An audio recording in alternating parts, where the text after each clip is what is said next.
बढ़ते हुए बच्चों का खाना कैसा होना चाहिए, इस विषय को लेकर हमारे यहाँ जो माताएं हैं, उनकी चिंता या फिक्र की कोई सीमा नहीं है। वे हमेशा सोचती रहती हैं कि असल में बच्चे को कैसे खाना देना चाहिए या 6 महीने के बाद बच्चे का खाना कैसा होना चाहिए जिससे उसकी सही वृद्धि और विकास में मदद मिले। इस बारे में माताएं हमेशा चिंतित रहती हैं। आज हम इसी विषय पर बात करेंगे कि बढ़ते हुए बच्चों या 6 महीने के बाद से लेकर 2 साल तक के समय में बच्चे के भोजन की सूची कैसी होनी चाहिए या किस तरह का संतुलित आहार अपनाने से बच्चे के शारीरिक और मानसिक विकास में महत्वपूर्ण भूमिका निभाई जा सकती है। 6 महीने तक बच्चे के लिए मुख्य या सबसे जरूरी खाना माँ का दूध ही है। इस समय तक बच्चे को कुछ भी और नहीं देना चाहिए। बच्चा इस समय तक पानी भी नहीं पिएगा। 6 महीने के बाद बच्चे के भोजन की सूची संतुलित होनी चाहिए। आप इस समय बच्चे को 2 से 3 बार 2 से 3 चम्मच करके खाना खिला सकते हैं। खाना कैसा होना चाहिए? जैसे जौ, दलिया पकाया जाता है। जौ का मतलब है न तो बहुत पतला और न ही बहुत गाढ़ा। अलग अलग फल, हरी सब्जियां आप उबालकर हल्का सा मैश करके बच्चे को खिला या पिला सकते हैं। इस समय बहुत से लोग सोचते हैं कि अगर खाना बहुत पतला बनाकर खिलाएं तो शायद वह बच्चे के लिए ज्यादा पौष्टिक होगा और बच्चा आसानी से निगल सकेगा। लेकिन एक बात हम नहीं जानते कि अगर खाना या जाव बहुत ज्यादा पतला हो तो उसमें पोषक तत्वों की कमी हो जाती है। इसलिए हमें क्या करना चाहिए? खाना बहुत ज्यादा पतला न हो, इसे थोड़ा गाढ़ा बनाकर पकाना चाहिए। आप इस समय बच्चे को फलों, हरी सब्जियों के साथ साथ अंडे की जर्दी भी खिला सकते हैं। लेकिन अंडे का सफेद हिस्सा खिलाने के मामले में थोड़ा और समय लेना चाहिए। 6 महीने की उम्र में बच्चे को केवल अंडे की जर्दी ही दी जा सकती है। बाद में अगर आप चाहें तो 7 या 8 महीने तक सफेद हिस्सा न देना ही बेहतर है। लेकिन 6 महीने तक आप जर्दी खिला सकते हैं। आगे अगर हम कहें 7 से 8 महीने की उम्र में, इस समय आप बच्चे को 2 से 3 बार आधा कप मात्रा में अलग अलग तरह का खाना खिला सकते हैं। इस समय बच्चे के भोजन में शहद को छोड़कर कोई भी चीज शामिल की जा सकती है। इस समय बच्चे का खाना जाव से थोड़ा गाढ़ा, मतलब जिसे हम मैश या भरता कहते हैं, ऐसा होना चाहिए। इस तरह का खाना आप बच्चे को खिला सकते हैं। अलग अलग खाने को आप हाथ से मैश करके या चम्मच से दबाकर मैश कर लें। वह अलग अलग तरह का खाना हो सकता है। जैसे थोड़ी मात्रा में चावल, थोड़ी मात्रा में नरम चावल के साथ अच्छी तरह उबली हुई अलग अलग सब्जियां हो सकती हैं। साथ में मछली या मांस भी हो सकता है।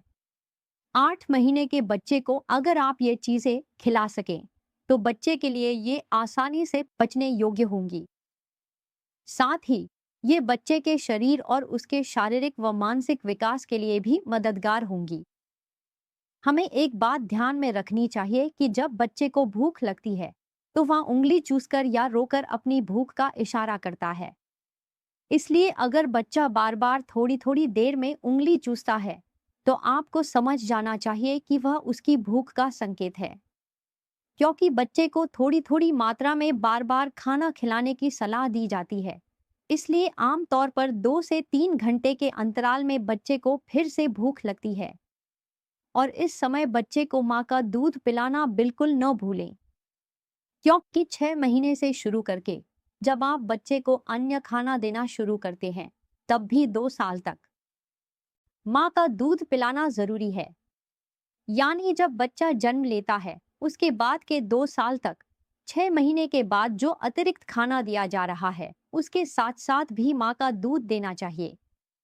कई बार देखा गया है कि बहुत से बच्चों को माँ के स्तनों से पर्याप्त मात्रा में दूध मिल रहा है। ऐसे मामलों में जिन बच्चों को माँ का दूध मिल रहा है उनकी तुलना में उनके खाने की मात्रा जरूर बढ़ा देनी चाहिए। और यह भी ध्यान रखना चाहिए कि बच्चा 2 साल की उम्र तक किसी भी तरह का गाय का दूध या डिब्बाबंद दूध न पिए। जिन बच्चों को माँ के स्तनों से पर्याप्त मात्रा में दूध मिल रहा है उनके लिए गाय का दूध या डिब्बाबंद दूध से जरूर बचना चाहिए। और जो बच्चे जिन्हें माँ का दूध नहीं मिल रहा है, उनके लिए देखा गया है कि उनकी खाने की मात्रा जरूर उन बच्चों से ज्यादा होनी चाहिए जिन्हें माँ का दूध मिल रहा है, वरना बच्चा कुपोषण का शिकार हो सकता है। और एक बात हमें ध्यान में रखनी चाहिए, जब बच्चे की उम्र 9 महीने या 9 से 10 महीने के बीच हो जाए, उस समय बच्चे को अलग अलग तरह के खाने थोड़े थोड़ी करके देने चाहिए। अगर आप खाना पकाकर उसे छोटे छोटे टुकड़ों में काट कर बच्चे को देंगे, तो बच्चा उसे जरूर खाएगा। इसलिए 9 या 10 महीने की उम्र में बच्चे को बिल्कुल नरम, पतला या मैश किया हुआ खाना देने से थोड़ा बचें। आप उसे छोटे छोटे टुकड़ों में काट कर खिलाने की आदत डालें, क्योंकि कई बार देखा गया है कि बच्चे जब 2 या 3 साल के हो जाते हैं, तब भी वे उसी नरम खाने के आदी हो जाते हैं। यह आदत बच्चे को सही पोषण मिलने में बाधा डाल सकती है। इसलिए आपको यह बात ध्यान में रखनी चाहिए कि जब बच्चा 9 या 10 महीने का हो जाए, तो उसके खाने की सूची में आप हर तरह के खाद्य पदार्थ शामिल करें, ताकि वह सभी तरह का खाना खा सके। थोड़ा नरम करके खाना पकाएं और छोटे छोटे टुकड़ों में काट कर बच्चे को खिलाने की आदत डालें। जैसे जैसे बच्चे की उम्र बढ़ेगी, वैसे वैसे उसके खाने का समय भी बढ़ता जाएगा। उदाहरण के लिए, अगर हम 9 या 10 महीने की उम्र की बात करें, तो आपको बच्चे को दिन में 3 से 4 बार थोड़ा थोड़ा खाना देना चाहिए। और इस समय आप 2 या 3 बार हेल्दी स्नैक्स भी दे सकते हैं। हेल्दी स्नैक्स से क्या मतलब है?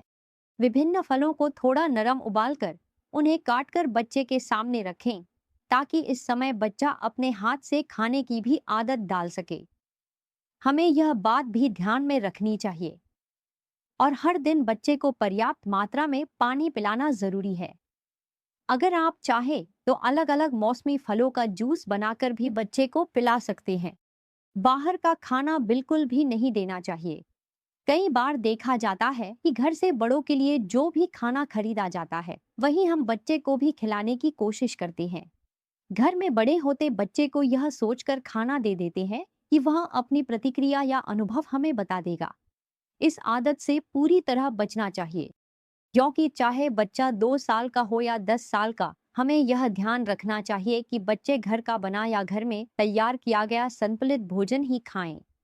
क्योंकि आजकल देखा जा रहा है कि बच्चों में तरह तरह की शारीरिक समस्याएं सामने आ रही हैं। कई बार देखा गया है कि उनका वजन भी असामान्य रूप से बढ़ रहा है, और इसका कारण है बच्चों को ये अस्वस्थकर खाना खिलाना। इसलिए बच्चों का खाना जरूर घर में बना हुआ, पौष्टिक और संतुलित होना चाहिए, और बच्चे की उम्र के अनुसार उसे जिन जिन पोषक तत्वों की जरूरत है, उस पर भी ध्यान देना चाहिए। मुझे उम्मीद है कि अगर एक बढ़ते हुए बच्चे की माँ ये नियम अपनाएंगी, तो बच्चा सही तरीके से बढ़ेगा और उसका विकास भी ठीक से होगा। लेकिन शिक्षक